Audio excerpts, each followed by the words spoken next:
Agradecemos la presencia de todas las autoridades por aquí presentes, la gente que está en el chat.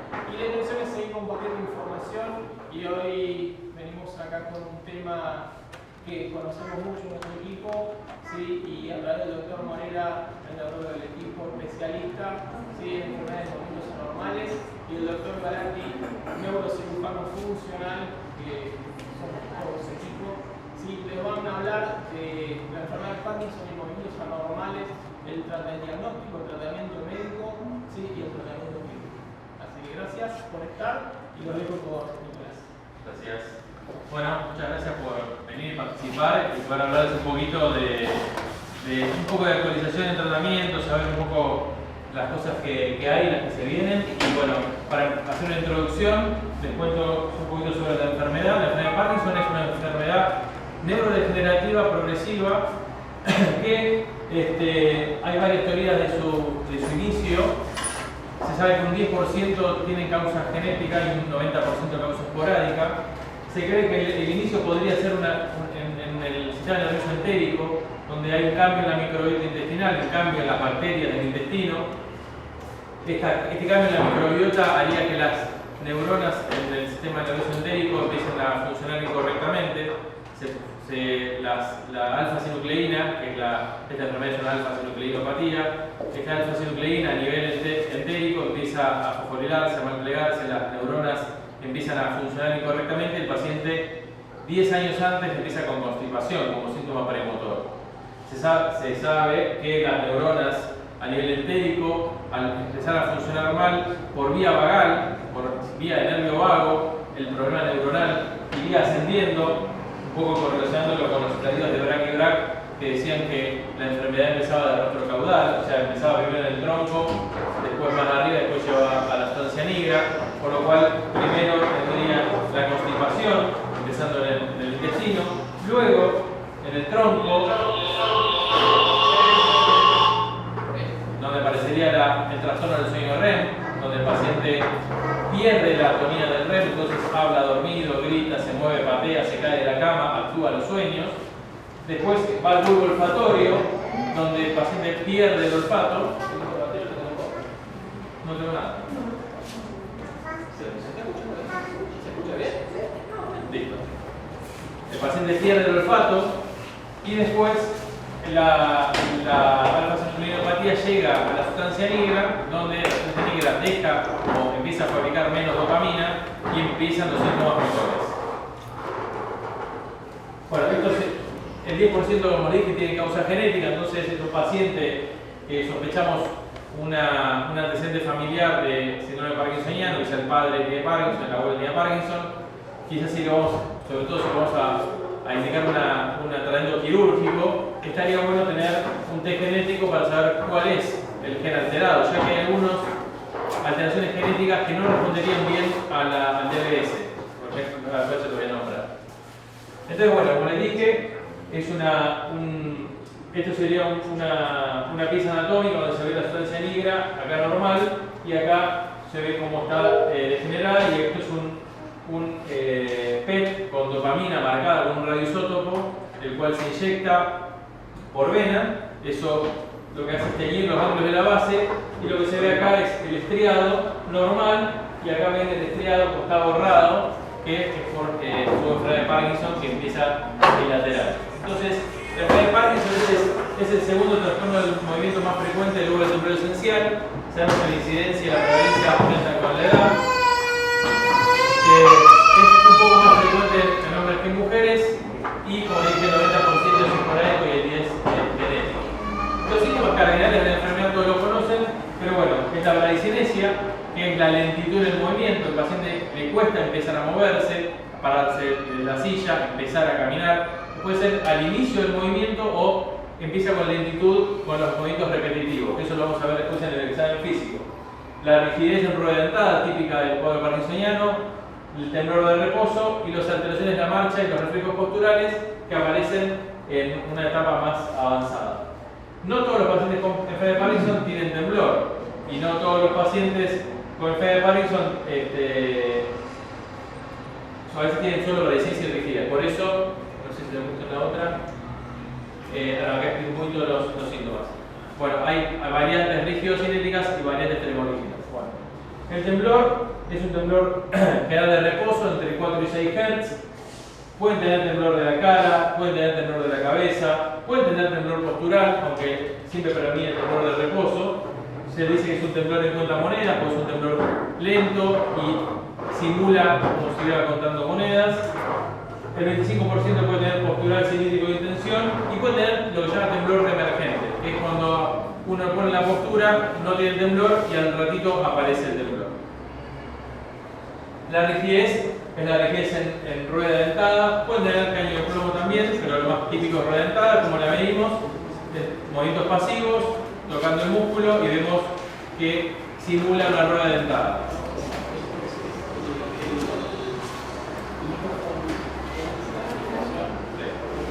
El temblor no es evaluado el primer día del mes cuando llegan las facturas del mes a pagar, no, ese no es el temblor, no se considera. Pero no, digo, ¿en qué momento lo medimos? Es el más generalizado. Ahí.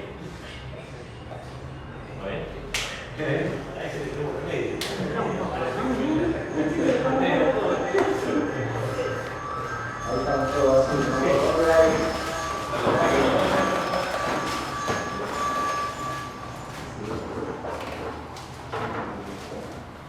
¿Listo? Bueno, la rigidez en general es asimétrica. Cuando es simétrica, para mí es una bandera roja. En general, el cuadro parkinsoniano empieza asimétrico por la explicación de que primero se va a degenerar un lado, un hemisferio y luego el otro. La sustancia negra no va a ser en simultáneo. Entonces, en general, el paciente empieza con rigidez de lentitud unilateral. La rigidez, eso es importante decirlo, muchas veces es el signo de inicio de la enfermedad y el paciente lo que siente es dolor en el hombro. Siempre dice, me empezó doliendo el hombro y después le apareció el temblor. Muchas veces es esa rigidez parkinsoniana del inicio que cuando le damos levodopa o un agonista dopaminérgico se le va el dolor. ¿Sí? La bradicinesia es la lentitud en el movimiento. Lo podemos ver desde la micrografía, como empieza a escribir y luego se va agotando el movimiento, entonces la letra se empieza a achicar. También va a tener hipomimia, va a tener la cara de jugador de póker o una cara inexpresiva, menos parpadeo, menos movimientos faciales, menos movimiento de miembros superiores e inferiores, para empezar a caminar, para levantarse de la silla va a estar más lento y para darse vuelta va a girar en la cama.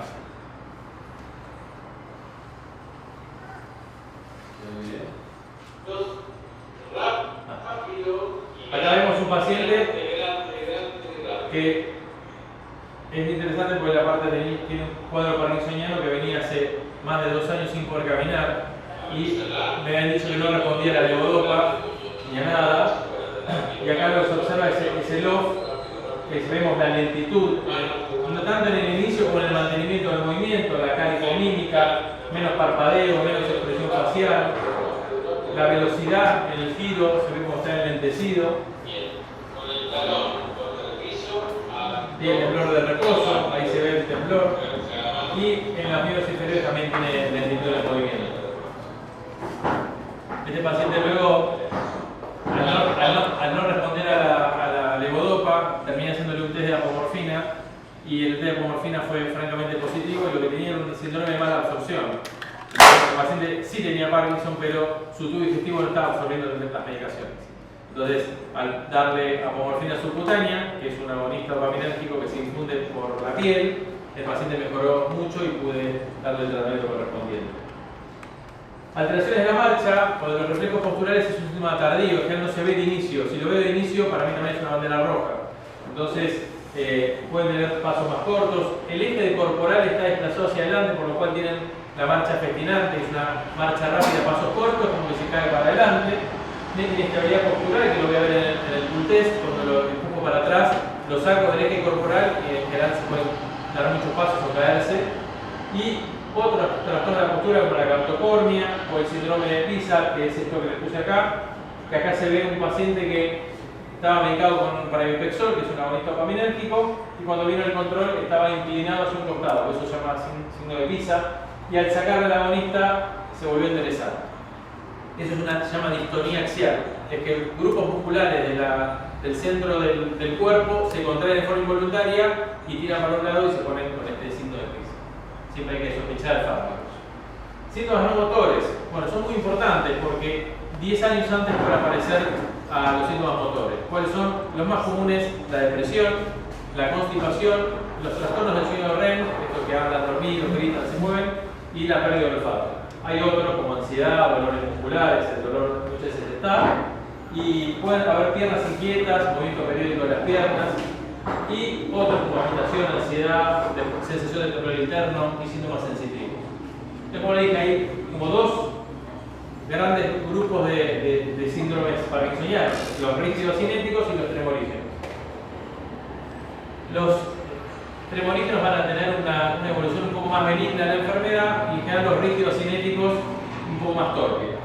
Entonces, este gráfico está muy bueno para explicar un poco que 20 años antes de empezar con el temblor, la rigidez y la lentitud, empiezan con constipación. Esto apoyaría un poco la teoría de la microbiota.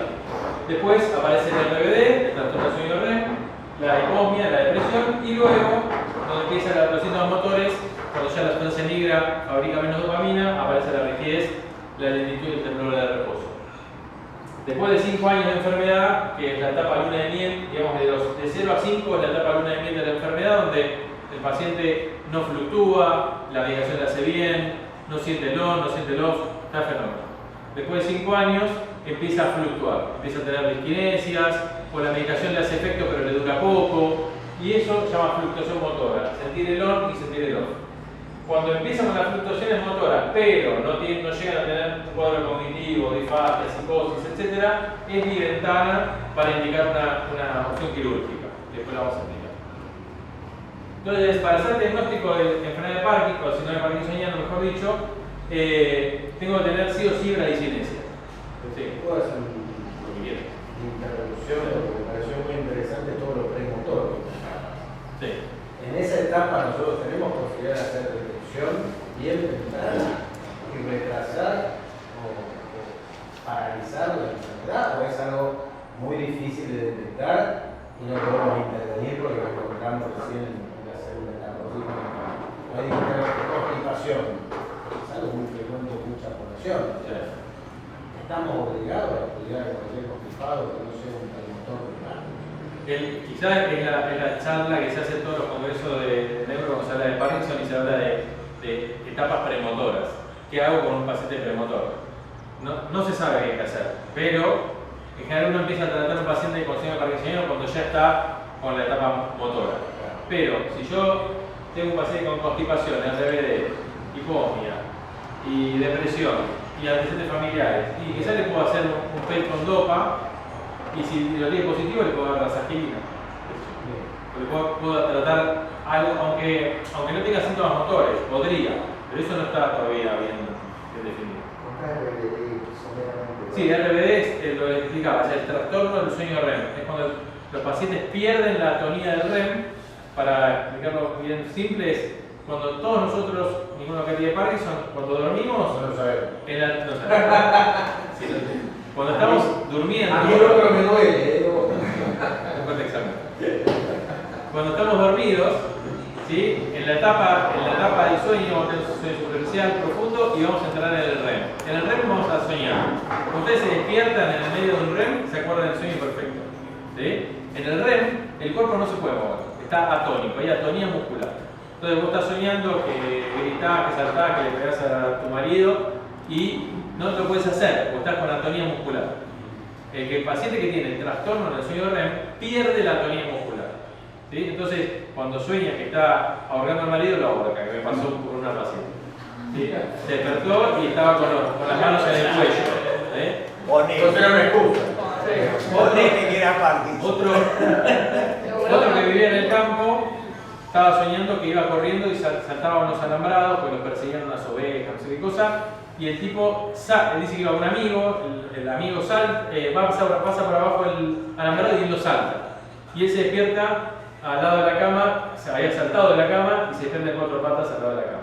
O sea, estaba realmente actuando el sueño por la falta de la atonía del sueño REM.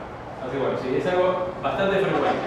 Si uno ve un trastorno del sueño REM, tiene que pensar que el paciente tiene una alfa-cinucleinopatía, o un Parkinson, o una atrofia multisistémica, o sea, va a tener algo para ahí. ¿Hay RBD asignadas? Sí, también.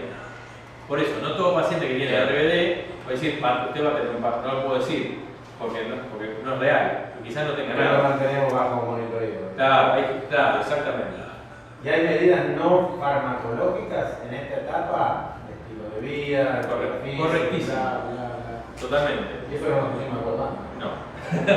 Correcto. Sí, hay tipo de alimentación recomendada. Voy a hablar de cosas de tratamiento, pero lo adelanto.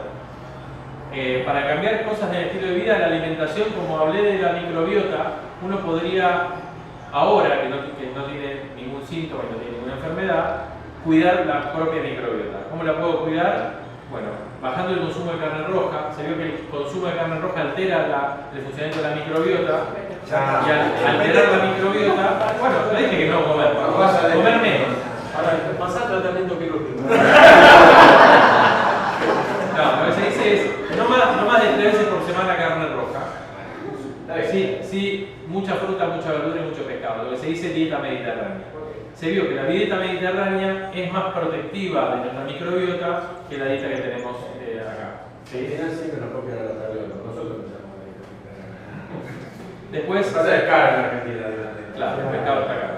Frutos rojos, té verde, café son neuroprotectores. En algunos estudios se vio que consumir esos productos tendría un efecto neuroprotector. Entonces se le puede recomendar al paciente que los utilice. Entonces, en un paciente que lo tiene, le puedo recomendar cambios en la dieta, obviamente ejercicio, etc. Bueno, entonces el diagnóstico, sí o sí que tenga bradicinesia, lentitud del movimiento y puede tener rigidez o temblor. Puede ser, si es mucha bradicinesia y rigidez, tendrá una variante tremorígena, y si tiene mucha bradicinesia y temblor y rigidez, tendrá una variante rígido-asimétrica.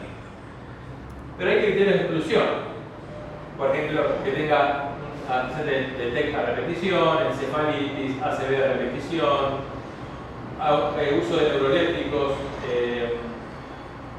hay muchos parálisis suprarrenal de la mirada, signos cerebelosos, que tenga una demencia precoz, que no tenga respuesta a la levodopa, son todas cosas que me van a querer excluir el diagnóstico del síndrome parkinsoniano. Si siempre la respuesta tiene que ser muy buena la levodopa, tenga 70-100% de respuesta. Eso es algo que me avala el diagnóstico.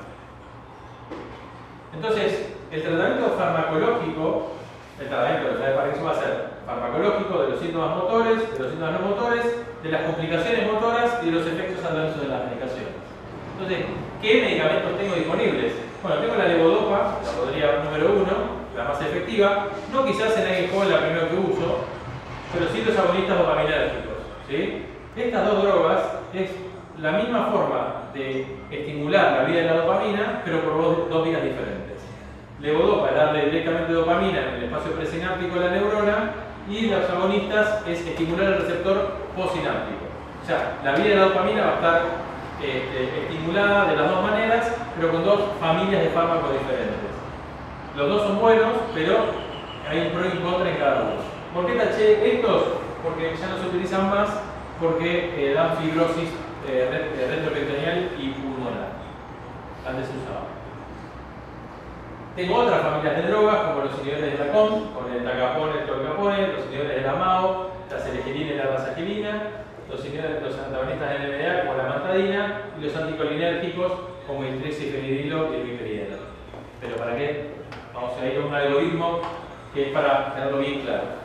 Pero yo veo un paciente y no le digo, usted tiene Parkinson, no, usted tiene un síndrome parkinsoniano. ¿Qué es un síndrome parkinsoniano? El conjunto de signos y síntomas que conforman este síndrome. ¿Por qué lo digo? Ahora les explico. Entonces, tiene bradicinesia, rigidez y temblor. Entonces, tengo un síndrome parkinsoniano. Pero no digo que es Parkinson, porque la causa puede ser otra enfermedad que también me dé bradicinesia, rigidez y temblor. Por eso hablamos de síndrome. Entonces, si es menor de 70 años y no tiene antecedentes psiquiátricos, le podré dar un agonista dopaminérgico o un inhibidor de la MAO-B. Te le puedo dar parainpexol o ropetinol o pirivedilo, que estaban en el anterior. y un IMOB como la seligilina o la rasagelina, es una droga que se le dio una atribución neuroprotectora. Entonces puedo empezar con esta familia de medicamentos que el paciente va a mejorar sus síntomas. Pero si es menor de 70, tiene antecedentes de trastorno del control de los impulsos, que es un efecto adverso de los agonistas, o captocormia, distonía o alucinaciones o demás, no voy a usar agonistas, ya que eso le empeoraría. Entonces iría directamente a la levodopa. Ahora, si el paciente ya tiene más de 70 años, es que no uso agonistas, empiezo directamente con levodopa. Entonces, póngale, le di alguna de las dos y mejoró, responde. Si responde, bueno, para mí confirmo el diagnóstico, sobre todo si después hace fluctuaciones. Ahora, si no responde, ahí estoy en un brete, porque o no le está haciendo efecto la medicación o no tiene Parkinson. Entonces voy a hacer un test de apomorfina, que es algo que vamos a empezar a hacer acá en la hospital. Un test de apomorfina es darle un medicamento para el Parkinson que no se toma por la boca, sino que se inyecta. Entonces, si el test de apomorfina es positivo, o sea, el paciente responde, quiere decir que tiene Parkinson, pero además tiene un síndrome de mala absorción. Su tubo digestivo no puede absorber ni la levodopa ni los agonistas. Entonces lo tengo que mandar a gastroenterología, hacer una endoscopía, pedirle Helicobacter pylori, pedirle SIBO, ¿sí? Todas las causas del síndrome de mala absorción. Y cuando trato eso, después va a poder absorber la levodopa. En el medio quizás le daré parches de roticotina, que es otro agonista dopaminérgico que se pone parches. Y al saltear el tubo digestivo va a mejorar. Ahora, si es negativo, tiene un problema, porque tiene un síndrome parkinsoniano y la causa no es el enfermedad de Parkinson, que es la más frecuente, pero hay otras, como la PSP, que es la parálisis supranuclear progresiva, la atrofia multisistémica, la degeneración corticobasal, la demencia por cuerpos de Levy, la vascular, la farmacológica, etcétera, etcétera. Y ahí voy a estar en un problema porque tengo que diferenciar qué diagnóstico tiene mi paciente. Ahora, ¿con qué empezar? Siempre esto es un dilema. ¿Empiezo con agonistas o empiezo con levodopa? Quizás también charlas de los congresos, la discusión. Sabemos que la dopamina es muy buena, pero los agonistas tienen sus efectos adversos. Entonces, el agonista da menos diskinesias y menos fluctuaciones. Es más fácil la adherencia, se toma un comprimido diario. Un paciente joven que tiene un cuadro parkinsoniano, le doy un agonista, una pastilla por día, lo soluciono. La levodopa, sabemos que dura 4 horas el efecto, entonces hay que darla cada 4 horas. En un paciente joven, la adherencia va a ser más incómoda. Y la contra es que me da más efectos colaterales. Los efectos adversos de los agonistas, ahora se los voy a nombrar, pero son muchos. La levodopa tiene mejor eficacia, o sea, es más potente que los agonistas, pero tiene menos efectos secundarios y no tiene efectos de neurotoxicidad. Entonces, ¿cuáles son los efectos adversos de los agonistas? Edemas en las piernas, síndrome de Pisa, que lo demostré para el costadito, trastorno del control de los impulsos, eso es que el paciente desarrolla conductas compulsivas. Muchos pacientes que tienen una idea para Ifexol, Ropinirol o cualquier agonista, empiezan a tener ideas de compulsión. Compulsión por el juego, por la comida, por el sexo, por el celular, por la pornografía, por cualquier cosa. Es una idea en la mente que no se la pueden sacar. ¿Cuál es la explicación? De que en el sistema límbico del cerebro, el agonista inhibiría el sistema de recompensa. Entonces, ponete vos, vas a comprar una cartera a un negocio, te la compras, pero no te satisface, no te das contento. Decís, me la compré, está todo bien, pero quiero otra cosa. Vas a comprar otra. Y buscas todo el tiempo la recompensa. Quizás es lo que estimularía negativamente los celulares, que vamos pasando las pantallitas así, porque ya la recompensa, ya ver algo que me pone contento, no me satisface. Entonces tengo que seguir pasando y pasando y pasando. Y quizás la contra que se le da el uso de pantallas y de redes sociales. Se agota el sistema dopaminérgico. La dopamina es, podemos decir que es la felicidad hecha neurotransmisor, ¿no? Pero se agota. Entonces cuando la voy pasando se me agota y necesito más estímulo. Bueno, en estas drogas que inhiben el sistema de recompensa, el paciente tiene conducta compulsiva. Y a veces juega compulsivamente y se puede jugar su vida, y a veces compra y acumula, y etc. Entonces es muy importante preguntarlo. El Parkinson, el hobby, o la estereotipia, el hobby es el hobby exacerbado, el Parkinson, conductas estereotipadas también reiteradas, celos excesivos, alucinaciones, psicosis, náuseas, hipotensión ortostática, náuseas, mareos y somnolencia. Todo puede aparecer en el uso de la agonista. La apomorfina es una droga antigua, pero que ahora empezó a resurgir mucho porque ahora existe lo que se llama, que está en el dibujito acá, es la bomba de apomorfina. La bomba de apomorfina es una bomba que infunde un fármaco que antes se usaba como inyección subcutánea en pacientes que se quedaban en off, en el medio de un on, o sea, tomaban una levodopa, les hacía efecto 4 horas, pero a las 2 horas, pum, se quedaban en off y no se podían mover. Entonces se inyectaban 1 miligramo, 2 miligramos de apomorfina y eso rápidamente lo sacaba del off. Entonces, la apomorfina es un muy buen fármaco. Y ahora se desarrolló esta bomba. O sea, es el mismo fármaco pero de difusión continua. O sea, se infunde durante todo el día.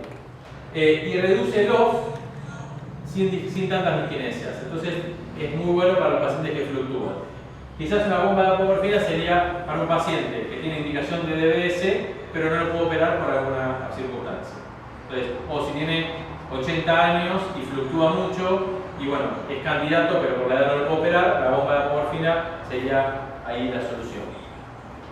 ¿Qué uso tengo yo para la apomorfina? Bueno, hago los test de apomorfina en los pacientes con síndrome parkinsoniano que no responden a levodopa, en pacientes o que sospecho la absorción. La subcutánea la uso para los off súbitos, la uso para la distonía matinal o aquinesia matinal. El paciente se despierta a la mañana y hasta que le hace efecto la levodopa, quizás tarda 20 minutos y se siente muy mal, se inyecta ahí rápido, le hace efecto rápido y lo saca de off. Las distonías dolorosas, ya lo voy a mostrar, por ejemplo, blefarospasmo o distonías de miembros dolorosas, se inyectan, también lo saca, solo cuando son de off, ¿no? Y también la difusión continua para Parkinson avanzado. Los IMAO-B, les conté un poquito, es la selequilina y la rasaquilina. Esto me gusta con el gráfico porque es más fácil. Acá está la levodopa, después la levodopa se libera como dopamina y estimula estos receptores. Hay dos enzimas, que es la MAO y la COM, que ¿qué hacen? Cuando actúa la levodopa, vienen esas enzimas y se comen a la levodopa para transformarla en dopac y 3-metoximetildopa y después eso se elimina. Entonces, la dopamina va a actuar un ratito en el cerebro y después se tiene que eliminar. Entonces, estas drogas, tanto los inhibidores de la MAO como los inhibidores de la COM, lo que hacen es que cuando vos tomas la levodopa, al inhibir esas enzimas, la droga va a quedar más tiempo funcionando, digamos. Entonces, si el paciente viene y dice, mira, yo tomo levodopa, me hace bien, siempre me hizo bien, pero ahora hace 7 años que tengo Parkinson y me dura 2 horas el efecto. Si yo inhibo estas enzimas, lo que hago es que el paciente tome la levodopa con la sacarina, con selequilina o con los inhibidores de la COM, que es el tacapone, el paciente le empieza a durar 3 horas o 4 horas, le dura más tiempo, ¿sí? Entonces, este inhibidor selectivo de la monoamino oxidasa tipo B tiene efecto antioxidante asociado al metabolismo de la dopamina. Bueno, eso. Y los inhibidores de la COM, tenemos el estacapone y el tolcapone. Ahora existe el obricapone, pero todavía no llegó a la Argentina. Esto hay que darle un comprimido del tacapone junto con la levodopa. También viene levodopa, carbidopa, tacapone, todo junto, se llama Chalevo. Y lo bueno que tiene esto es que eso prolonga la vida media de la droga. Y después tenemos los anticolinérgicos, viejos conocidos. Los usan mucho los psiquiatras para pacientes con parkinsonismo inducido por fármacos, ¿sí? Se han visto pacientes con haloperidol o risperidona, con temblor y rigidez, son cuadros parkinsonianos asociados a los neurolépticos, porque esos neurolépticos lo que hacen es bloquear la vida de la dopamina, son bloqueadores dopaminérgicos. Entonces los pacientes hacen parkinsonismo farmacológico. Los anticolinérgicos se utilizaban mucho para eso. ¿Para qué los utilizo yo? Bueno, en general para pacientes jóvenes con temblor. El temblor a veces es muy refractario y los anticolinérgicos mejoran el temblor. Pero hay que tener cuidado con esto: confusión, alucinaciones, delirio. Si son pacientes mayores de edad, en general le hacen un anticolinérgico y se pueden alucinar. Entonces hay que tener mucho cuidado. La amantadina es un agente antiviral, se utilizaba para el virus influenza tipo 2 y tiene efectos antiparkinsonianos. ¿Por qué? Porque primero aumenta la liberación de dopamina. Entonces un paciente con Parkinson le das amantadina y le puede bajar un poquito la bradicinesia de la rigidez. También tiene inhibición de la recaptación de catecolaminas, agonista dopaminérgico y bloqueo de los receptores NMDA. ¿Para qué la utilizo? Para las disquinesias. Pacientes que toman levodopa les hace efecto, pero cuando entran en el efecto empiezan con una corea inducida por levodopa. Esta corea inducida por levodopa se llaman disquinesias y las disquinesias mejoran al bajar la levodopa o dándoles amantadina. Entonces, ya habiendo visto lo que es los remedios, te voy a explicar un poquito lo que es la fluctuación motora. Entonces, el paciente, la primera etapa de la enfermedad de luna de miel, no se da cuenta, todo el tiempo le hace bien la medicación, pero esta ventana terapéutica se achica con los años y se vuelve muy chiquita. Entonces, el paciente, cuando toma la medicación, está en off. Después toma, bueno, le da una dosis mayor, entra en on, pero rápidamente tiene disquinesias. Entonces, las disquinesias son muy problemáticas porque son disquinesias de pico de dosis que cuando les bajo la medicación se queda en off. Cuando se las subo, tiene disquinesias. Y estas son las etapas que se indican la cirugía.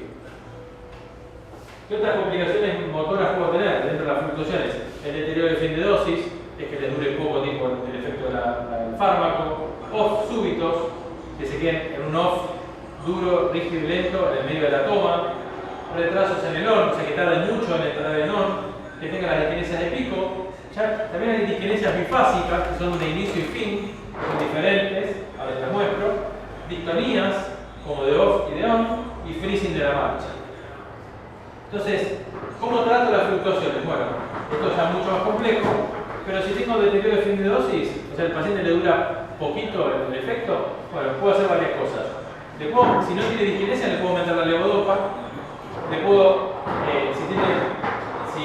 agregar una monista dopaminérgica de liberación prolongada para que le dure más tiempo el efecto.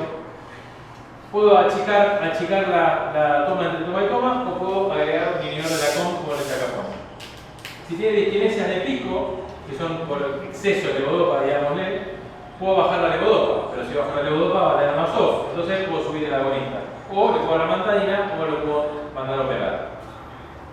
Si las disquinesias son bifásicas, son de inicio y de fin de dosis, en general son distónicas, son de miembros inferiores, y son por déficit, son por falta de dopamina. Entonces, si le aumento el agonista o si le aumento la levodopa, van a mejorar. Pero esas no van a mejorar con la mantadina. Si tiene alucinaciones, primero suspender el biperideno, que le dije que es la que más alucinaciones da, o la mantadina, o los IMAO, o los agonistas. Todos los fármacos antiparkinsonianos dan alucinaciones.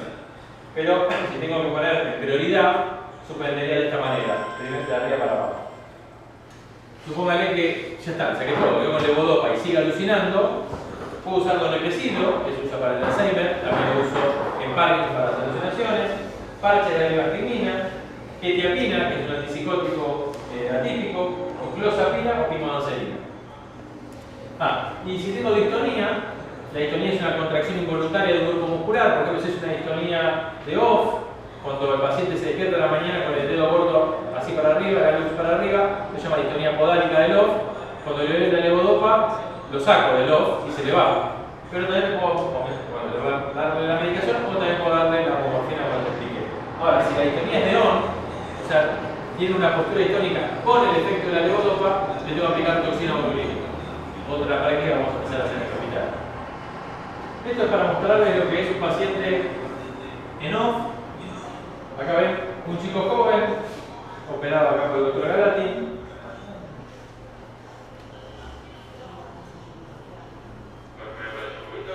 Y se ve como tiene mucha lentitud en la marcha, está muy frisado, tiene pasos cortos, el eje para adelante por eso se agarra. Este paciente tenía muy buena respuesta a la levodopa, pero le duraba poco. Al giro fragmentado. Vean los brazos, como tienen pérdida de los movimientos de los miembros superiores en la marcha, los balanceos. Y acá, en on, la respuesta a la levodopa, como ven, es espectacular. Este es el paciente candidato a cirugía para estimulación del núcleo subtalámico. Pues es un paciente joven, que responde muy bien a la levodopa, pero, claro, le dura muy poquito el efecto. Esto es un paciente, para que vean, con disquinesias de pico de dosis. La disquinesia de pico es una corea, un movimiento del tronco, de los miembros, de la cabeza, cuando tiene el tipo de efecto de la medicación. ¿Sí? Y para que vean una disquinesia bifásica es esto: es un paciente que tiene posturas distónicas en la marcha. Vean como los pies se ponen rígidos,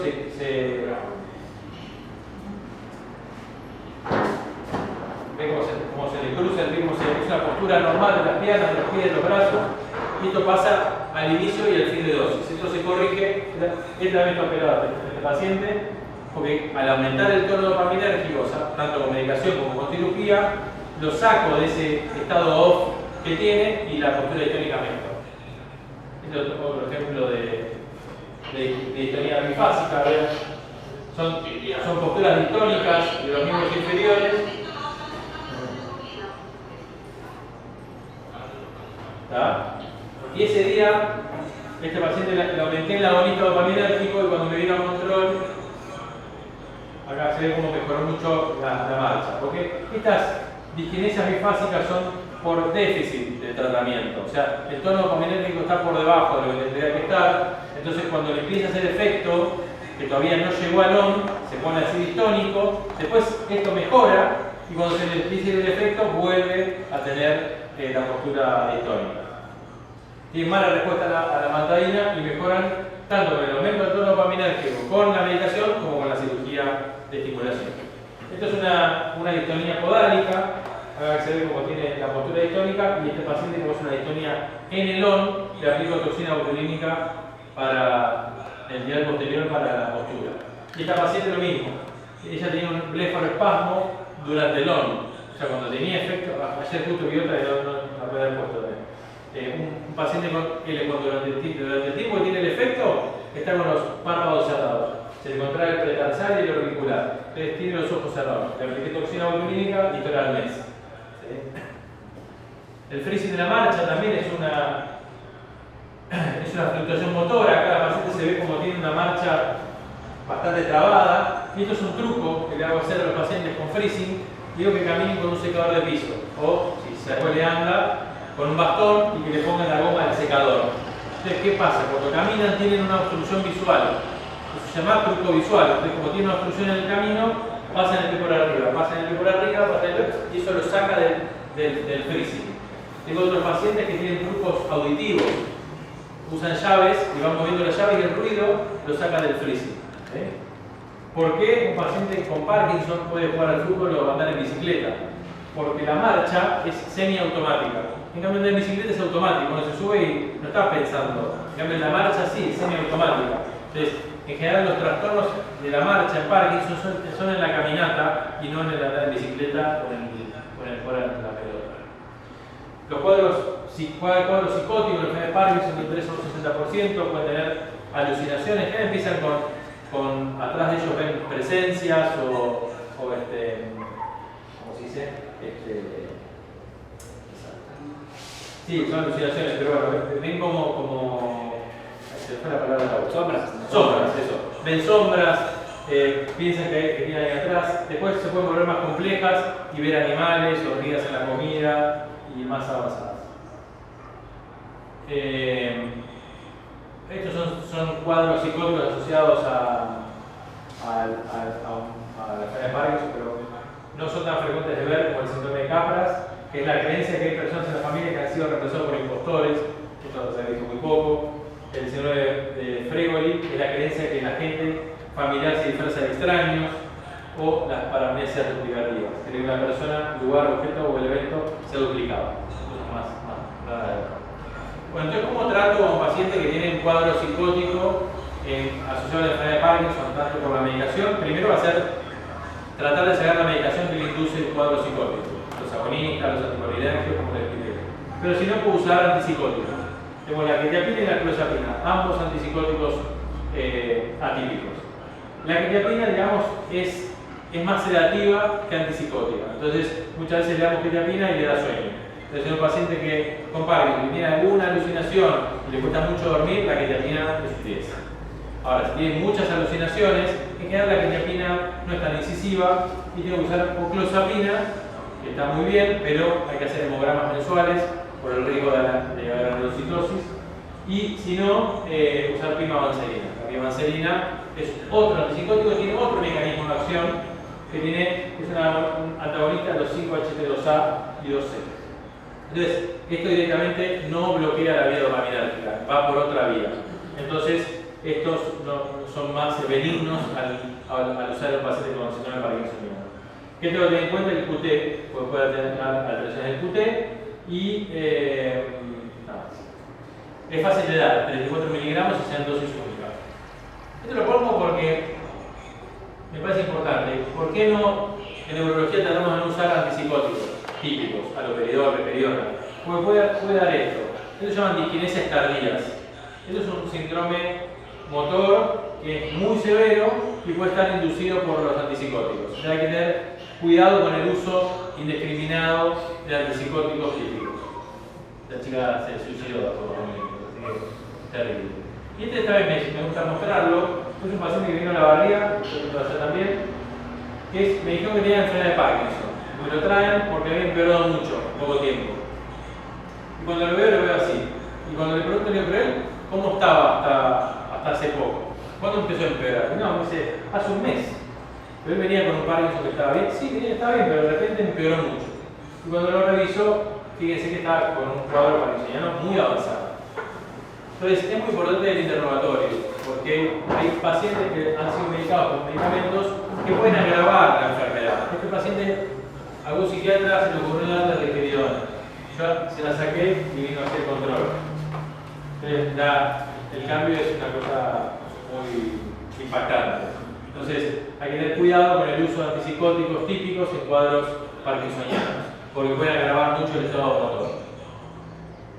La depresión, como le dije, está muy frecuentemente asociada a la enfermedad y no es que los pacientes con Parkinson están deprimidos porque tienen Parkinson, sino porque el mismo cuadro químico cerebral que faltan un montón de neurotransmisores hacen que el paciente tenga depresión. Entonces, la depresión es un síntoma del Parkinson, no que está deprimido porque tiene la enfermedad.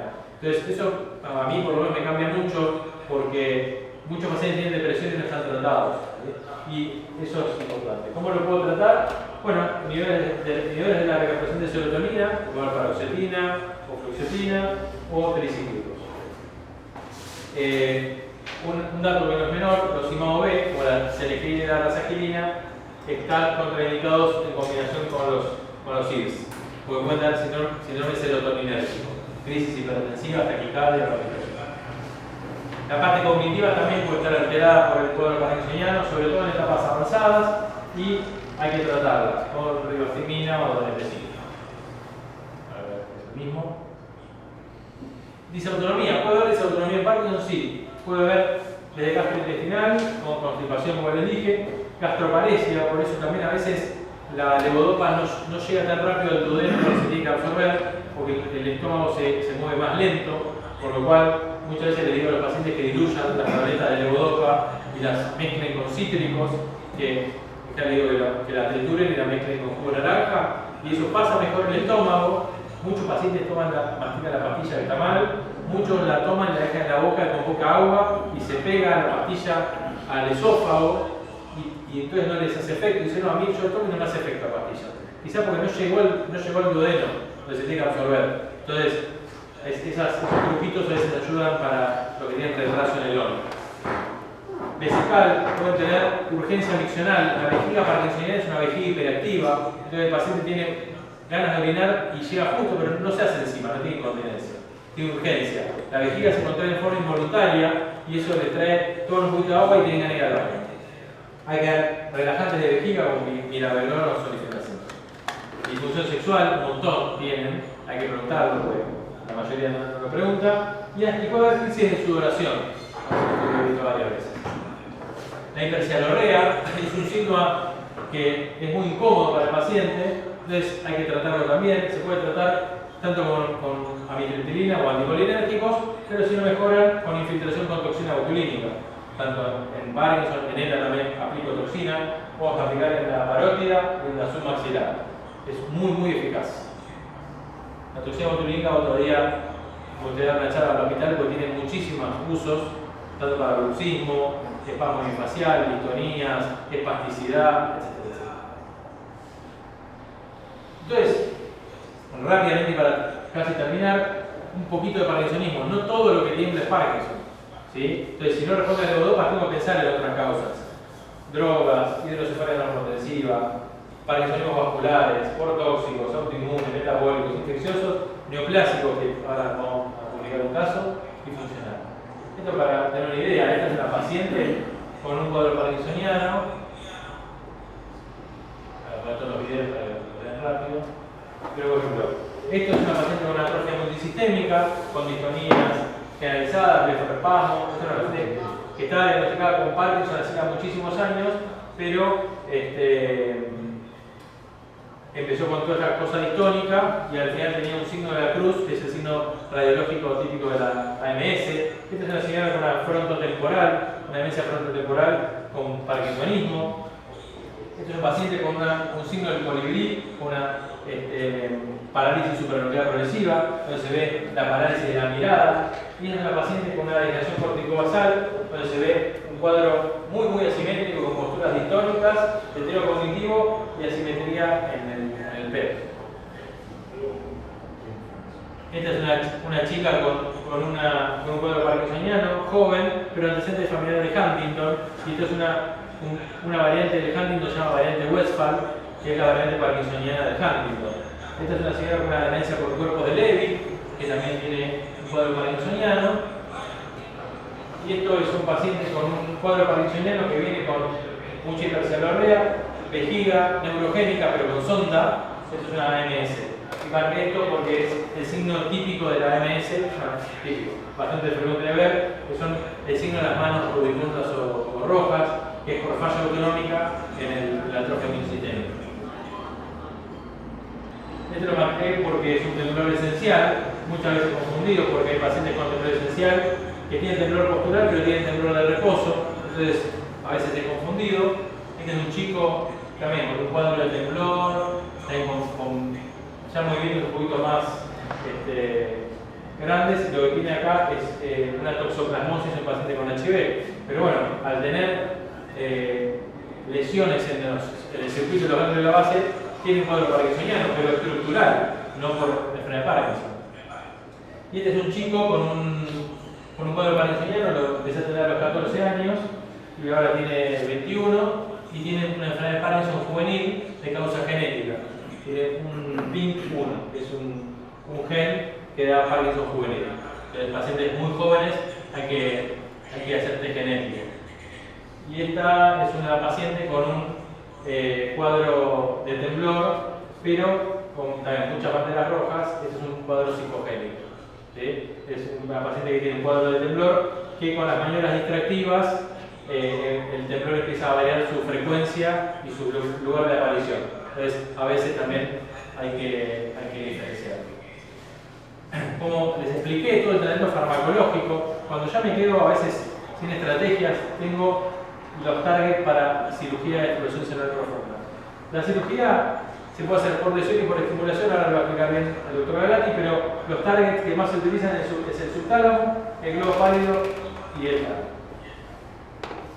Entonces, ¿a quién se opera? A pacientes que tengan diagnóstico de enfermedad de Parkinson. Diagnóstico de enfermedad de Parkinson. Tienen que tener mejoría con la levodopa, que fluctúe, siempre que tenga por lo menos 5 años de enfermedad, porque si lo opero muy precoz, puede ser que sea una MS, que me simuló un Parkinson, y si opero una MS, puede que no mejore o empeore con la DBS. Pero tienen que sí o sí responder a la levodopa. Con test de levodopa o test de apomorfina, más del 30% en la escala UPDRS, que es una escala que yo paso a los pacientes con Parkinson. Entonces, sí o sí, por lo menos 5 años de enfermedad. Esto es igual, no es absoluto, hay casos que son relativos. Si tiene menos 5 años de enfermedad, pero tiene un temblor muy incapacitante, quizás se puede hacer un bien del tálamo para el temblor, está perfecto. Y la medicación que está optimizada por lo menos 3 meses antes de la cirugía. Un buen candidato a cirugía es un paciente que responde, como dije, muy bien a la levodopa, que fluctúe, que tenga diskinesias, que tenga o temblores resistentes a la medicación, que es tener una resonancia normal, que no tiene que tener ni alteraciones psiquiátricas ni cognitivas, sobre todo la parte cognitiva del subtálamo, y buena condición familiar, que va a tener que venir a las consultas, hay que programarle el estimulador, etc.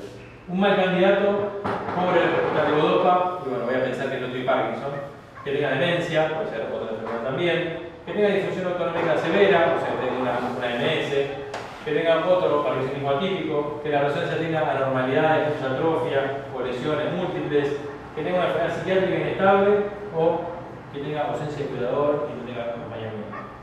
Entonces, a un paciente que este paciente es candidato, le pido una resonancia, le hago un test de levodopa, una evaluación cognitiva con test de Matis y una evaluación psiquiátrica. Bueno, esas son las escalas de test que hago en el prequirúrgico. Y sí o sí trabajamos con un equipo: el neurocirujano, el neurólogo, el neurofisiólogo para el microregistro, para explicar qué es, una neuropsicóloga o neuropsicólogo y un psiquiatra y un lugar para discutir los casos. Entonces, ¿qué espero que mejore de la cirugía? Bueno, espero que mejore el temblor, las diskinesias, la calidad del off y las horas. Las horas que voy a mantener con efecto. ¿Esto por qué? Les dije, el tema de los genéticos es porque si yo tengo un paciente que tiene un síndrome de Parkinson o una enfermedad de Parkinson y hay antecedentes familiares, lo mejor antes de la cirugía sería hacer un genético, porque si tiene GBA, que es un gen que da la glucocerebrosidasa, si este da mutado, seguramente no va a mejorar tanto con el DBS. Entonces sería mejor también hacerlo. Y el LRK2, que es otro que también da Parkinson, también estaría bien saber si lo tiene o no. ¿Qué espero que no mejore con la cirugía? El equilibrio, los congelamientos de la marcha, la hipofonía, los trastornos de glúteos. En general yo les digo, todo lo axial del cuerpo no mejora.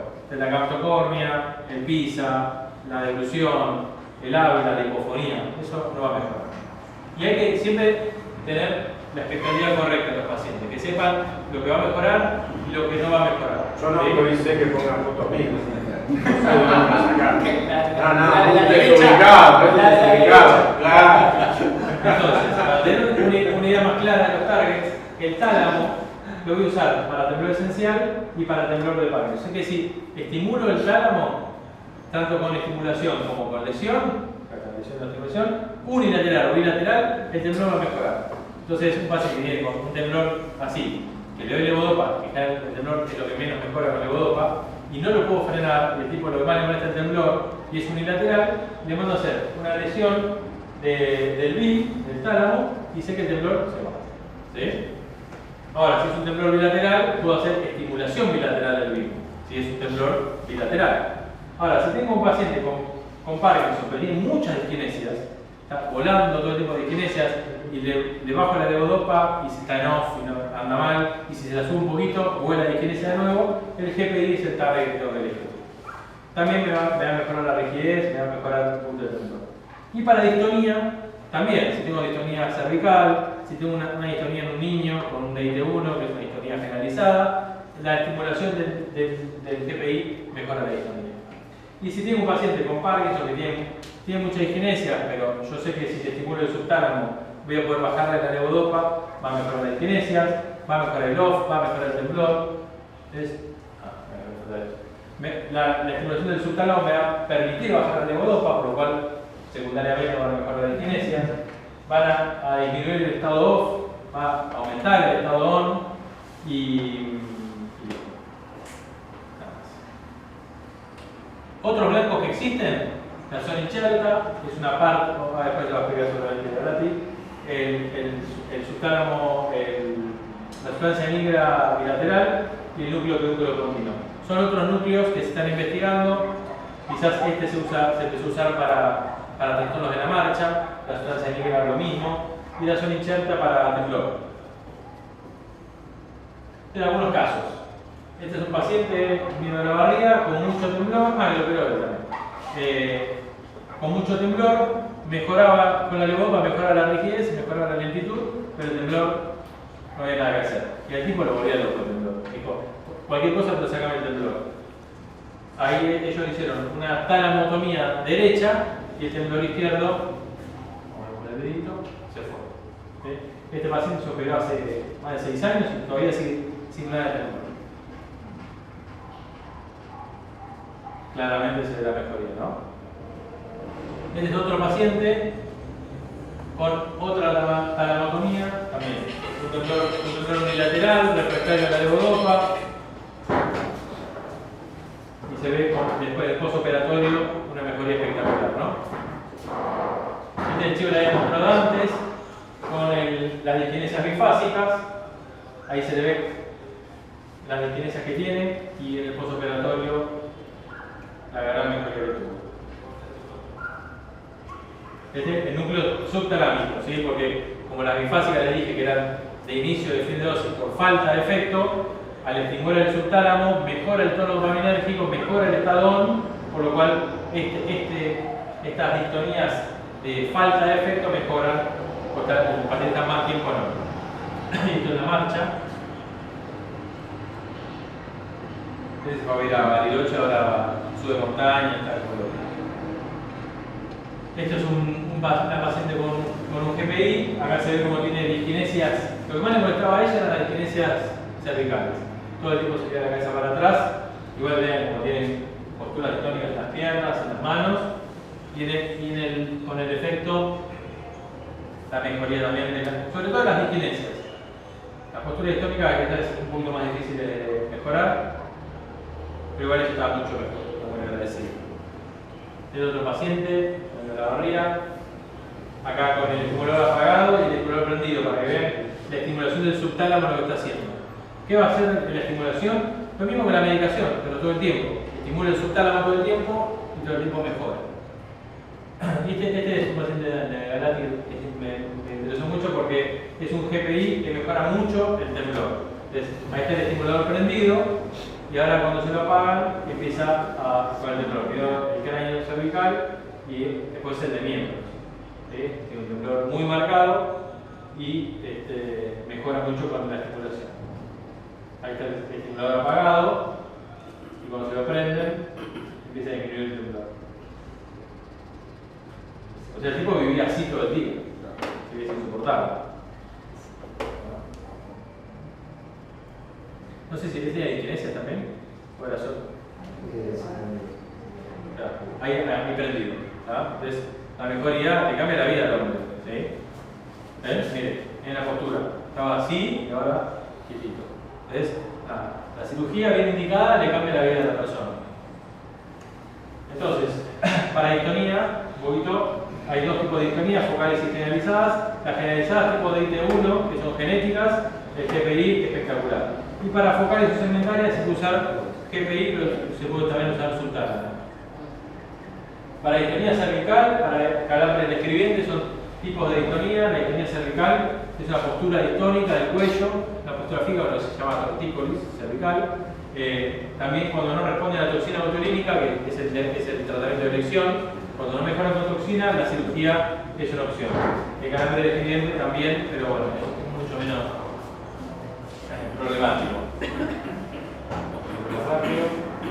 Estos son otros genes que pueden dar distonía y que pueden mejorar con la acción quirúrgica. En conclusión, la cirugía de estimulación cerebral profunda es una herramienta terapéutica más que tenemos para. No es curativo, ¿sí? no es la cura de la enfermedad. Es una herramienta muy buena que tenemos para tratar cosas que no puedo tratar con medicación. ¿Sí? Es seguro, la tasa de complicaciones es menos del 5%. Muy importante la selección del paciente, la evaluación prequirúrgica y la evaluación postquirúrgica. ¿Vos explicar los pasos de la cirugía? Sí. Pero bueno, hay muchos pasos y mucho seguimiento, la programación de los estimuladores lleva mucho tiempo y hay que saber hacerlo. La necesidad de un neurocirujano experimentado en hacer esto, que tenemos a Galati, el mejor en el campo. Y la expectativa correcta del paciente. ¿Sí? Esto es fundamental. El paciente viene después creyendo que se iba a curar de la enfermedad. No, hay que saber explicarlo. Así bueno. Eso para terminar, mi equipo, Galati, Bernard, yo, con el equipo de neurocirugía funcional y bueno, mi familia.